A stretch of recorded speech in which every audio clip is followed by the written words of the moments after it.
Hey, thanks for checking out episode 2 of Player 1 Reviews. Today we're going to talk about Bayonetta from Platinum Games. Now, Platinum Games is fronted by Shinji Mikami and Hideki Kamiya. They're two of the bright shining stars in the constellation of video game developers, and they've brought us such titles as Resident Evil, Vanquish, and Devil May Cry. Now, out of that trio, Bayonetta most closely resembles DMC, but with its own edge and flair. Let's take a look.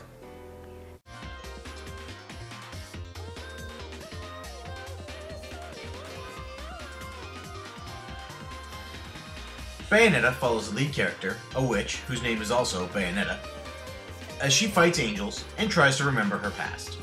The game's an action game, and like most, the story takes a bit of a back seat.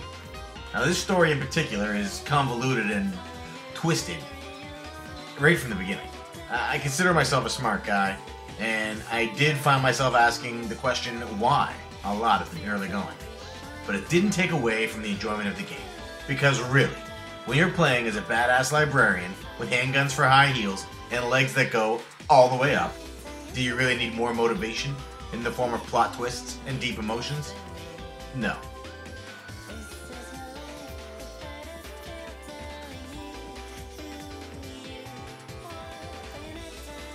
Bayonetta is a third-person action game in which you fight angels and other denizens of Paradiso, also known as Heaven. You use various guns, swords, and hair. That's right. Despite at first glance appearing to be clothed in a leather onesie, it turns out that it's actually hair. She uses her flowing black locks for everything, so when you complete some of the larger combos, she has less hair for clothes. I mean, it seems legit. If I want to summon a giant hairbird, then I guess I'll be doing it in my undies. Now, the combat is smooth and very easy to pick up. However, I felt as if I was just mashing triangle and still rolling my way through. I played on normal difficulty, but still had no real need to do any of the more elaborate combos. Had I ventured into the realm of the 5 and 6 button mashups, then I'd have scored higher in each level, but I got along okay without it. The game has some neat mechanics, including one called Witch Time, which slows things down for a short period when you do a perfect dodge on an enemy's attack. It's kind of like bullet time from the Matrix. There's also a really cool wall climbing bit that had me feeling nauseous at first, but afterwards I really enjoyed.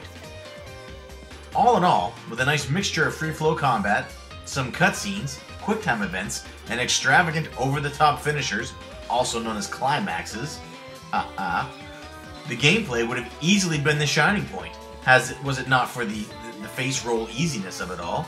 So, because of that, it took a step back from what I felt was the real showstopper of Bayonetta, the music. I absolutely loved the music in this game. It has a very hip 60s vibe to it, with a modern twist. It's upbeat and fast when it needs to be, and the boss fight orchestras are ominous. They really blew me away with the soundtrack to this game, and I challenge anyone to listen to a bit of it and not say how good it is.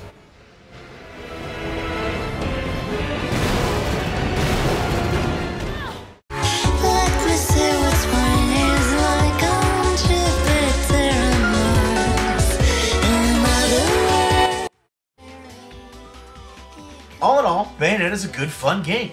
I'm a big fan of RPGs, and I don't like playing two back-to-back.